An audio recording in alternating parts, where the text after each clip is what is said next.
وہ جان سکتا ہے کہ یہ جو داخل ہونے والا شخص ہے یا یہ جو افراد ہیں یہ مقامی لوگ ہیں یا یہ اجنبی ہیں۔ تو اجنبیوں سے باقاعدہ پوچھ گچھ کی جاتی ہے، ان سے پوچھا جاتا ہے۔ یہ طریقہ کار جو ہے اپنی مدد آپ کے تحت یہ شروع کیا گیا ہے۔ جیسے ہی کوئی واقعہ ہوتا ہے، جیسے ہی کوئی دھماکہ ہوتا ہے یا فائرنگ کا کوئی واقعہ ہوتا ہے، پولیس کے اوپر اٹیک ہوتا ہے، تو پھر نوجوان جو ہیں یہ اپنے گھروں کی چھتوں پہ چڑھ جاتے ہیں اور فائرنگ کا سلسلہ شروع کر دیتے ہیں، یہ بتانے کے لیے کہ جی ہم بھی الرٹ ہیں، ہم بھی تیار بیٹھے ہوئے ہیں۔ اور پھر ایک گاؤں پہ کوئی اس طرح کا مسئلہ ہو یا کسی پولیس چوکی کے اوپر، پولیس تھانے کے اوپر اس طرح کا مسئلہ ہو، تو پھر باقی آس پاس کے جو دیہات ہیں وہاں کے لوگوں کو بھی پتہ چل جاتا ہے، فائرنگ کی آوازیں سنے، اور وہاں سے بھی فائرنگ کا سلسلہ شروع ہو جاتا ہے۔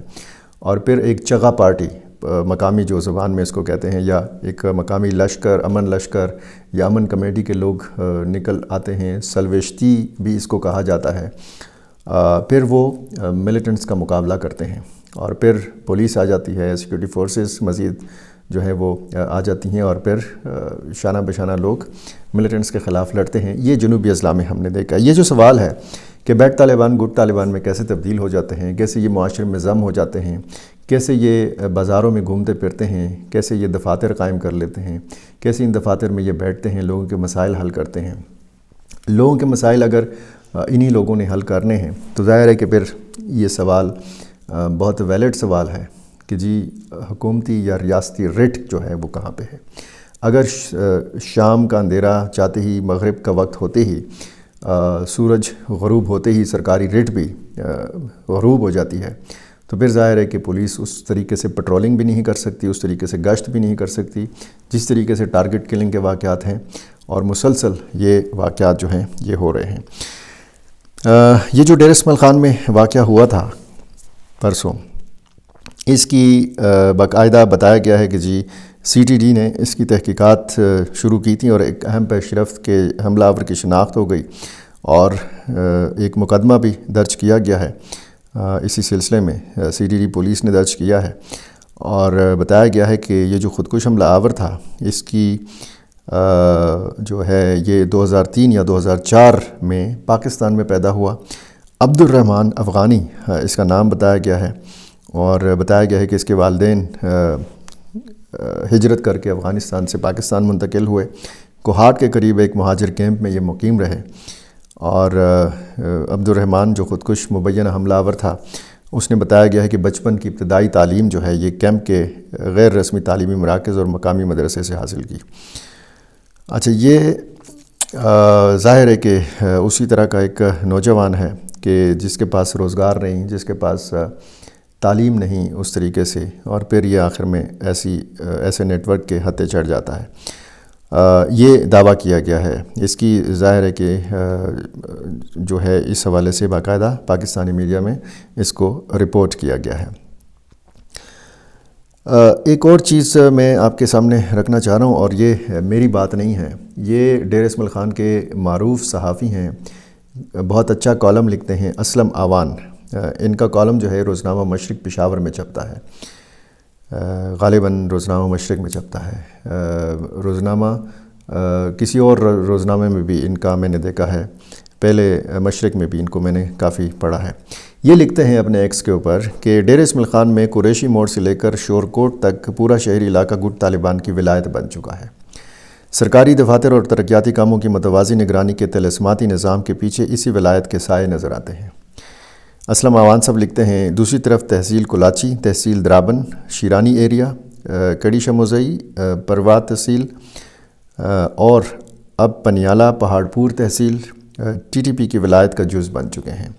ڈیر اسماعیل خان کے شہری بیک وقت تین متضاد قوتوں کی حکمرانی کا بوجھ اٹھائے پھرتے ہیں، دیکھتے ہیں کب تک ان کی کمر اتنی پیچیدہ حکمرانی کا وزن اٹھا سکتی ہے۔ یہ ایک انتہائی گہری بات اسلم آوان صاحب نے لکھی ہے، اور ظاہر ہے کہ جو صورتحال جنوبی اضلاع کی ہے تو ایسے میں سوالات کافی اہم ہیں، اور ٹی ایل پی کی قیادت اگر خیبر پختونخوا میں ہے، اگر انس رضوی کو ڈیر اسماعیل خان سے پکڑا گیا ہے، تو اس کا مطلب یہ ہے کہ یہاں پہ چھپنے کی جگہ ہیں، یہاں پہ سہولت کاری کی گئی. بتایا گیا کہ شفیق قصوریہ ان کو چھپائے رکھا تھا.